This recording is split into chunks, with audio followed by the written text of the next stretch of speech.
नमस्कार दोस्तों, मैं गौरव सर आप सभी का गौरव आईटीआई क्लासेज में स्वागत करता हूं। आज का जो हमारा क्लास है वो फर्स्ट ईयर के लिए है और सभी ट्रेड के लिए, और ये क्लास है ड्राइंग का। क्योंकि इस बार जो क्वेश्चन पूछा जा रहा है वो सभी क्वेश्चन लगभग यानी कि 6 क्वेश्चन में से 4 से 5 क्वेश्चन चित्र दे करके पूछा जा रहा है। इसका पार्ट का नाम क्या है, ये चित्र क्या है, यानी कि सब कुछ चित्रात्मक प्रश्न ही पूछा जा रहा है। आईटीआई के सभी ट्रेड में, फर्स्ट ईयर के लिए सभी ट्रेड में चित्र देकर ही क्वेश्चन पूछा जा रहा है। तो आज जो हम सेशन लेकर के आए हैं इसमें बहुत सारा चित्र से आप लोग को अवगत कराएंगे। लगभग आपके जो भी ट्रेड से हो आप सभी के लिए यहाँ पे चित्र अवेलेबल है।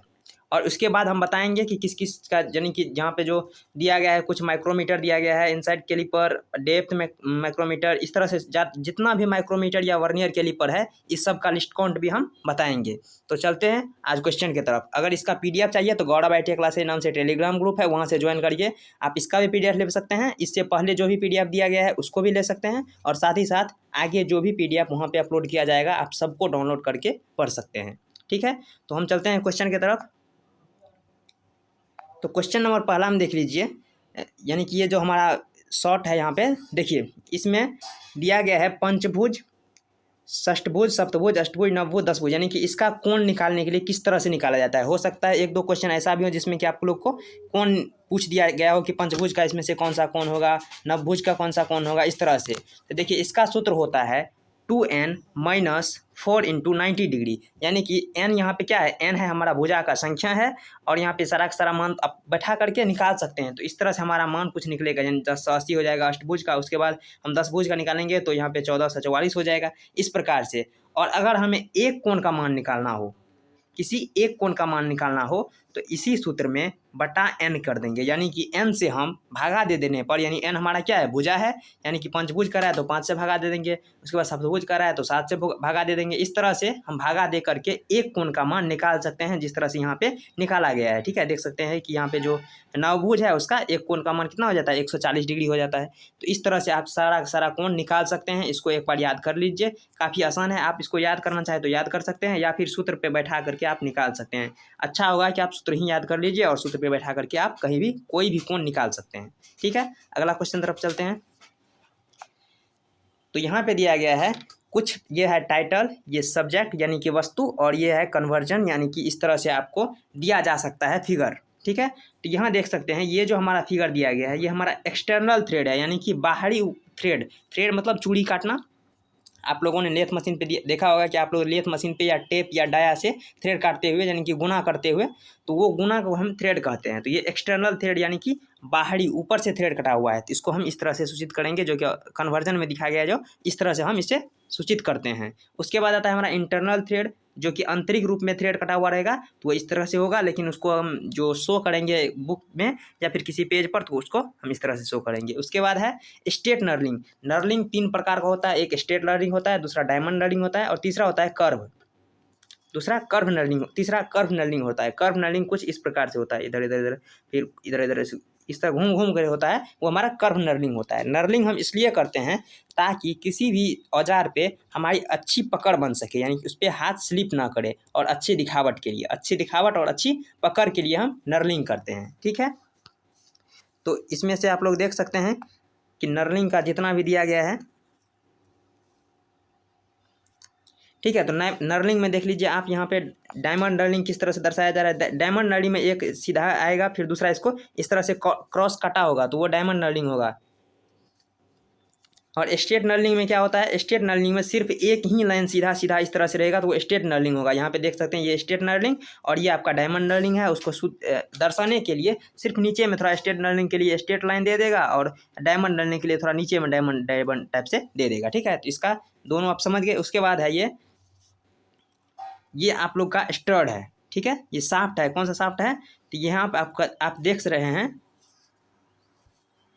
सेरेटेड साफ्ट और स्पिंडल साफ्ट। यहाँ पे सेरेटेड साफ्ट और इसको स्पिंडल साफ्ट कहते हैं। तो ये दोनों साफ्ट भी एक बार आप लोग याद कर लीजिए, क्या पता यही क्वेश्चन दे दे, लेकिन इस तरह से क्वेश्चन नहीं देगा। क्वेश्चन आपको दे सकता है ये जो यहाँ पे जो आपको नर्लिंग दिया गया है इससे क्वेश्चन दे सकता है। नट और यहाँ पे वोल्ट जो दिया गया है, यानी कि आंतरिक थ्रेड और बाहरी थ्रेड, ये दोनों क्वेश्चन दे सकता है, लेकिन ये क्वेश्चन काफ़ी टफ हो जाता है। अगर कहीं दे दे तो आप क्या कीजिएगा, तो इसलिए आप लोग इसको भी याद कर लीजिए। ठीक है, अगला देखिए ये है आपका स्लॉटेड हेड, यानी कि ये आपका हेड का चित्र है, यानी कि ऊपर वाला हिस्सा का। और यहाँ पे खाँचा कटा हुआ है, और खाँचा को हम इंग्लिश में कहते हैं स्लॉट। तो इस प्रकार से दिखा रहेगा, और वो स्लॉटेड हेड होता है। उसके बाद स्क्वायर इंड एंड फ्लैट, ये स्क्वायर टाइप से दिया गया है, देखिए आप, ये वर्ग आकार दिया गया है, इसलिए ये हो गया स्क्वायर इंड एंड फ्लैट। उसके बाद रेडियल रिब्स, वो इस प्रकार रहेगा, जो कि क्वेश्चन नहीं पूछेगा इससे, अगर कहीं पूछ दे तो इसके लिए आप लोग तैयार रहिए। इसके बाद बेयरिंग, ये क्वेश्चन पूछ सकता है, यानी कि बेयरिंग, बॉल बेयरिंग, जिसमें कि आपके साइकिल में या फिर आपके मोटर गाड़ी में यहाँ पे जो भी एक शाफ्ट से दूसरे शाफ्ट को घुमाने के लिए प्रयोग किया जाता है, वहाँ पे हम बियरिंग का यूज करते हैं। यहाँ पे बियरिंग दिया गया है, इस तरह से हमारा बियरिंग का रहेगा। तो देख लीजिए आप, बियरिंग कुछ इस प्रकार से होता है। अगला जो है वो भी हमारा बियरिंग का ही फिगर है, यहाँ एक्स्ट्रा आ गया फिर से। इसके बाद होल ऑन द लैनियर पिथ, यानी कि यहाँ पे होल दिया गया है, यानी कि छेद इस तरह से यहाँ देखिए 1 2 3 4 इस तरह से छेद हमारा दिया गया है, और एक लाइन में दिया गया है। तो आपको अगर पूछेगा क्वेश्चन में, तो इस तरह से लाइन में सारा सारा होल नहीं देगा आपको, इस तरह से एक होल दे देगा। यहाँ पे मान लीजिए एक होल है, और इसके बाद ये सिर्फ उसका निशान दे करके छोड़ देगा। तो इस तरह से आप इसे पहचान लेना है आपको कि ये है आपका होल ऑन लिनियर पिच, ठीक है, लिनियर पिच। उसके बाद होल ऑन सर्कुलर पिच, यानी कि ये सर्किल आकार का है, वहाँ पे सर्कुलर पिच है, यहाँ पे देख लीजिए 1 2 होल दे देगा, बाकी आपको इसे चिन्ह छोड़ देगा। उसके बाद सबसे नीचे है रिपीटेड पार्ट। रिपीटेड का पार्ट मतलब हुआ दोनों अगर एक ही जैसा पार्ट हो तो उसे कहते हैं रिपीटेड पार्ट। तो यहाँ देख सकते हैं, अगर 2 पार्ट एक ही जैसा हो तो एक पार्ट तो आपको एज इट इज दे देगा, और दूसरा पार्ट वैसे सिर्फ सिंबल की तरफ यहाँ पे दे देगा, तो इसको आप रिपीटेड पार्ट कह सकते हैं। इसके बाद जो है, ये क्वेश्चन काफ़ी एग्जाम में पूछा गया भी है, क्योंकि मैंने बहुत सारे बच्चों से संपर्क किया, तो जो कि ट्रैक्टर मैकेनिक, डीजल मैकेनिक या फिर वेल्डर से था, उस सब का क्वेश्चन यही था, यानी कि ये सिंबल दिया गया था, इसमें पूछा गया था कौन किसका सिंबल है। यहाँ देख सकते हैं अर्थ का सिंबल, यानी धरती का सिंबल कुछ इस प्रकार से होता है। उसके बाद हो गया क्या, brass, bronze, gun metal, etc, यानी कि जो भी मेटल नॉन मेटल हो उसका, मेटल सिर्फ जो मेटल हो उसका इस प्रकार से दर्शाया रहता है, सिर्फ एक एक लकीर इस तरह से खींचा होता रहता है। और ब्रिक्स, ईटा, उसके बाद है मरकरी, फायर, यानी कि ईटा, और जहाँ दर्शाएगा तो उसके लिए हमारा 2 लाइन एक साथ दिया रहेगा, यानी कि यहाँ पे 2 लाइन एक साथ इस तरह से दिया रहेगा, तो वो हो जाएगा हमारा क्या, ब्रिक्स, यानी ईटा। यहाँ पे ब्रिक्स दिया गया है, यहाँ पे दिया गया है वर्क मशीनरी, इस तरह से, ठीक है। उसके बाद हमारा है, फिर जिस तरह से आप 2 नंबर क्वेश्चन में दिख रहे हैं, उसी तरह से ऑप्शन नंबर 3, ऑप्शन नहीं, क्वेश्चन नंबर 4 में भी दिख रहे हैं, दोनों में एक ही जैसा दिखा रहा है, यानी कि steel, cast iron, copper, aluminium, यानी कि इस तरह से कह सकते हैं कि मेटल में दोनों का एक ही होता है। यहाँ पे देख लीजिए 2 नंबर में भी और 4 नंबर में भी दोनों एक ही जैसा है, ठीक। तो इसमें कन्फ्यूज नहीं होना है आप लोग को। उसके बाद है क्या, नीचे में lead, zinc, tin, white metal, etc, यानी कि इन सबको दर्शाने के लिए हम यहाँ पे डायमंड टाइप से क्रॉस क्रॉस क्रॉस क्रॉस कटा हुआ रहेगा। उसके बाद सबसे नीचे में है ग्लास, इसको ध्यान से रखिएगा, और इसमें आपको अधिक कंफ्यूज करेगा। ये देखिए ग्लास में जो है, आप लोग कहीं और जगह भी देखे होंगे, जैसे अपने घर में भी देखे होंगे, आप ग्लास का सिंबल दर्शाने के लिए आप लोग देखे होंगे कि ऐसे एक चित्र बना देता है, हम यहाँ पे बना लेते हैं आप देखिए।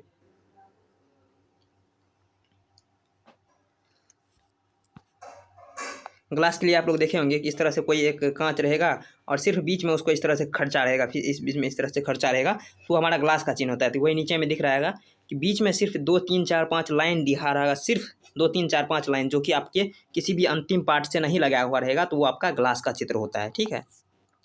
अगला देख लीजिए, वही पोर्सलिन, स्टोन, मार्बल, स्टेट, ये सभी जो है, ये कुछ पानी जिस तरह से गिरता रहेगा उस तरह से ये दिखा रहेगा। उसके बाद एस्बेस्टस, यानी कि जो आपके ऊपर में छत पे लगा हुआ है, जिसे आप एल्वेस्टर कहते हैं, पेपर, माइका, कॉक, रबर, ये सब जो है कुछ इस प्रकार से दिखेगा, इसको याद कर लीजिएगा।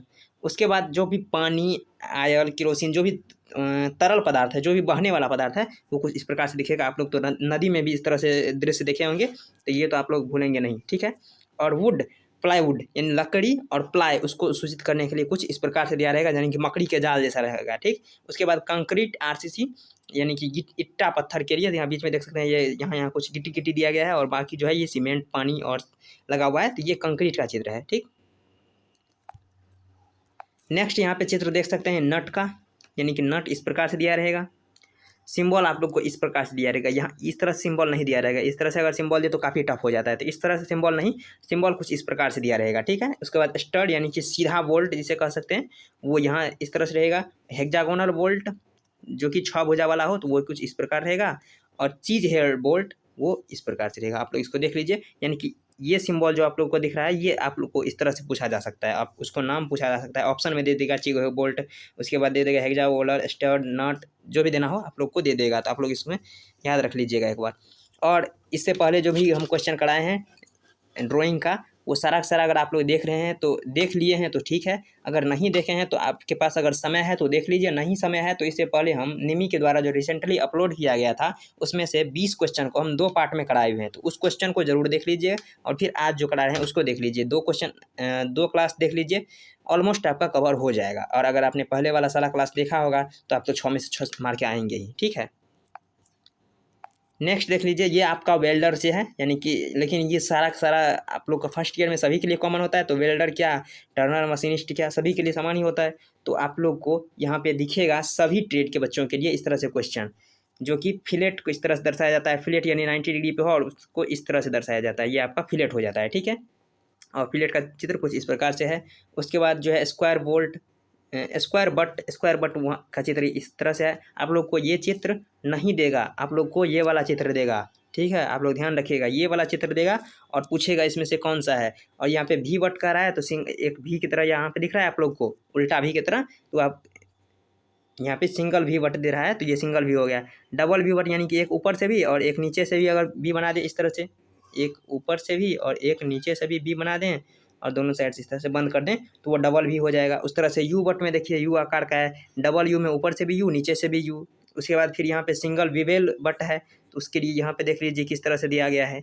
उसके बाद फिर डबल विवेल, तो उसके लिए ऊपर भी एक विवेल नीचे भी एक विवेल, तो डबल विवेल हो गया। उसके बाद सिंगल जे बट, तो जे आकार का यहाँ पे रहेगा, डबल जे तो ऊपर भी एक नीचे भी एक। और स्टड यानी कि स्टड के लिए आपको उल्टा टी आकार का दे देगा, ये आपका स्टड होता है, इसको याद कर लीजिएगा, बहुत इंपॉर्टेंट है स्टड। और यहाँ पे ये फ्लेट, स्टड, फ्लेट और स्क्वायर बट, ये 3 ठो आप जरूर याद कर लीजिए, बाकी अगर आप भूल भी जाते हैं तो कोई बात नहीं। नेक्स्ट हमारा ये मेजरिंग टूल है, इसमें से आप लोग पहचानते होंगे ये स्टील टूल है आपका। इसके बाद ये फॉर्म जॉइंट कैलिपर, यानी कि जहाँ पे जुड़ा हुआ है इसलिए इसे हम फॉर्म जॉइंट कैलिपर कहते हैं। ये आपका की सेट रूल। और अगला देखते हैं, अगला में दिया गया है, ये सब तो बता दिए, ये ट्रांसफ़र कैलिपर, ठीक है। और ये odd leg caliper, odd leg caliper का मतलब है एक पैर इसका नहीं होना या एक पैर इसका टेढ़ा होना, तो यहाँ देख सकते हैं एक पैर इसका टेढ़ा है और दूसरा पैर सीधा है, तो ये ओड लेग कैलिपर। इसे हर्मोप्रोटाइल कैलिपर भी कहते हैं या फिर जेनी कैलिपर भी कहते हैं, आप लोग को जो याद रहे आप, लेकिन क्वेश्चन में शायद आप लोग को ओड लेग कैलिपर ही रहेगा, ठीक है। ट्रांसफ़र कैलिपर, ये कैलिपर क्या करता है, एक जगह से माप लेता है और उसको फिर दूसरा जगह माप दे करके छोड़ देता है, तो वो आपका ट्रांसफ़र कैलिपर हो जाएगा, ठीक है। वो इस तरह से दिखेगा। ट्रांसफ़र कैलिपर में आप लोग देखे होंगे यहाँ पे एक जो यहाँ पे दिया होगा हुक जैसा, ताकि आप उसे लॉक कर सकें। चलते हैं नेक्स्ट क्वेश्चन तरफ। इसके बाद आप दिख रहे होंगे यहाँ पे कैलिपर दिया गया जो कि आउटसाइड कैलिपर, हम पेन ले लेते हैं एक बार। यहाँ पे आउटसाइड कैलिपर, एक सेकेंड, ये आउटसाइड कैलिपर और ये इनसाइड कैलिपर। आउटसाइड कैलिपर बाहरी माप लेगा और इनसाइड कैलिपर आंतरिक माप लेगा। ये डायल टेस्ट इंडिकेटर है, उसका नाम भी लिखा गया है इसका पार्ट का, तो आप लोग इसका पीडीएफ में एक बार देख लीजिएगा। ये आपका विवेल प्रोटेक्टर है, ठीक है। अगला देखते हैं क्या है, आगे ये आपका ट्राई स्क्वायर है, जिसे हिंदी में गुनिया कहते हैं। इसका खास करके जो कारपेंटर होता है वो इसका यूज करता है, लेकिन आप लोग अगर किसी मैकेनिकल ट्रेड से हैं तो आपके लिए उपयोगी है, ये आप लोग इसका यूज़ किए होंगे। इसका पार्ट का भी नाम दिया गया है, ये सब आप लोग पीडीएफ एक बार अच्छा से देख लीजिएगा।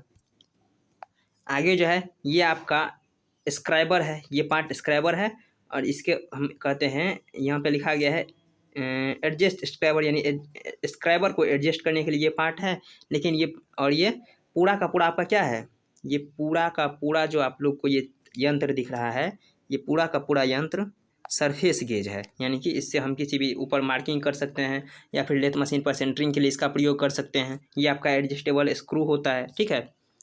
यहाँ पे बीच में स्लॉट कटा हुआ ताकि यहाँ पे वैक्यूम ना बने, इसे क्या क्या कहते हैं हम, सरफेस गेज कहते हैं। और यहाँ पे स्क्रैबर लगा हुआ रहता है, एक साइड मुड़ा होता है 90 डिग्री पर और एक साइड बिल्कुल सीधा रहता है।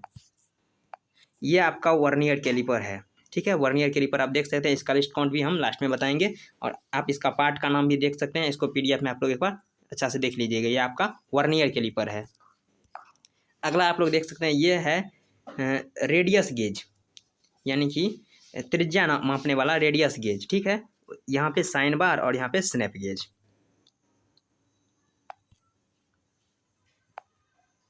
नेक्स्ट, ये आपका टेलीस्कोपिक गेज है, यानी कि टेलीस्कोपिक गेज अगर पूछे किस आकार का होता है तो वो हमारा टी आकार का होता है। ठीक है, ये वायर गेज है जो कि इलेक्ट्रिशियन वाला आप लोग जानते होंगे, या फिर वायरमैन वाले आप लोग जानते होंगे। ये वायर गेज है, यहाँ पे वायर को मापा जाता है कितना mm का है। ठीक है, उसके बाद ये सेंटर गेज है।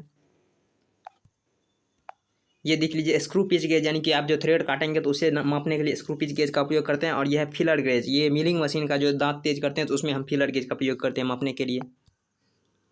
यह है आपका आउटसाइड माइक्रोमीटर। ठीक है, ये बाहरी मापने के लिए माइक्रोमीटर का प्रयोग करते हैं। यहाँ पे इसका पार्ट भी दिया गया है, तो आप लोग सिर्फ इसका नाम याद रख लीजिए। पार्ट का भी नाम आप लोग एक बार PDF में देख लीजिएगा, क्योंकि क्वेश्चन अगर दे दिया जाए इस तरह से और उसका पार्ट का नाम पूछे तो वहाँ पे आप लोग अच्छा से मार के चला आइएगा सही आंसर। ठीक है, और इसका लिस्ट काउंट भी हम लास्ट में बताएंगे, लास्ट तक बने रहिए।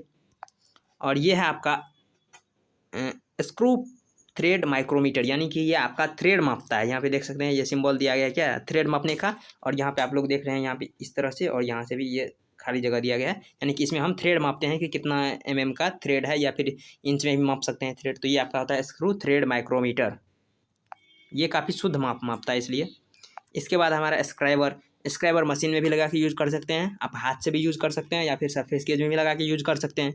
तो स्क्राइबर को हिंदी में हम खुरचनी कहते हैं, स्क्राइबर को हिंदी में खुरचनी कहते हैं, और इसका प्रयोग करते हैं खुरचने के लिए। ठीक है, इसके बाद ये पंच है, ये आपका जो 60 डिग्री का ये डॉट पंच है, 60 डिग्री वाला डॉट पंच। उसके बाद ये सेंटर पंच है जो कि 90 डिग्री होता है, और ये ऑटोमेटिक पंच है, यानी कि ऑटोमेटिक सेंटर पंच, ये अपने आप सेंटर हो जाता है।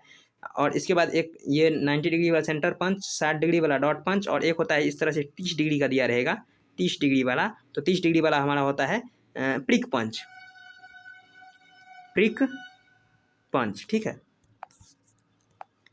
आगे देख लीजिए ये आपका बॉल पिन हैमर है। इसमें क्वेश्चन पूछा गया था बॉल पिन हैमर का पार्ट ये देकर कि ये क्या है, तो बॉल पिन हैमर है। ये आपका क्रॉस पिन हैमर है। ये क्लॉ हैमर है, जो कांटी उखाड़ने वाला हैमर जो होता है वो क्लॉ हैमर होता है। ये मैलेट है, यानी कि लकड़ी का हथौड़ा। उसके बाद ये रिविटिंग है, रिमिटिंग हैमर, यानी कि पीटने वाला हथौड़ा। ये बॉक्स स्पैनर है। ठीक है, और इसके बाद यहाँ पे दिख रहा है फिलिप्स स्क्रू ड्राइवर, तो इसको आप लोग एक बार नाम याद रख लीजिए। और यहाँ पे आप लोग देख रहे होंगे लास्ट में सबसे कि यहाँ पे सबका लिस्ट काउंट दिया गया है। तो लिस्ट काउंट किस तरह से हम याद रखें, खास करके आपको 2 ही लिस्ट काउंट पूछा जा सकता है, एक आउटसाइड माइक्रोमीटर का और एक हो जाएगा वर्नियर कैलिपर का। हाँ, यहाँ पे वर्नियर कैलिपर का। ठीक है, एक आउटसाइड माइक्रोमीटर और एक वर्नियर कैलिपर का। इन दोनों का याद क्या रखिएगा कि ब्रिटिश सिस्टम में सभी का देख रहे होंगे माप समान ही होता है, 0.001 इंच होता है। ब्रिटिश सिस्टम हम इंच से दर्शाते हैं। अगर इंच ब्रिटिश सिस्टम यहाँ नहीं भी दिया होता, हमें इंच दिया गया है तो हम पकड़ लेते कि ये ब्रिटिश सिस्टम में ही है। तो इसमें देख रहे हैं सबका माप जो है 0.001 ही है। तो ब्रिटिश सिस्टम में चाहे वर्नियर कैलिपर हो, चाहे माइक्रोमीटर हो, चाहे कुछ भी हो, यानी यहाँ पे जो भी दिया गया है 10 ठो, इसमें से कोई भी हो, उसका जो ब्रिटिश सिस्टम में होगा 0.001 इंच ही होगा। और मीट्रिक सिस्टम में तो यहाँ पे देख सकते हैं जो भी माइक्रोमीटर जिसमें लगा हुआ है वो 0.01 mm का होगा, और जो जिसमें वर्नियर कैलिपर लगा है वो 0.02 mm होगा। तो वर्नियर कैलिपर में 0.02 और माइक्रोमीटर में 0.01, और यहाँ पे जो ब्रिटिश सिस्टम में सबका एक ही होता है। ठीक है, इसी के साथ आज का क्लास समाप्त करते हैं। धन्यवाद।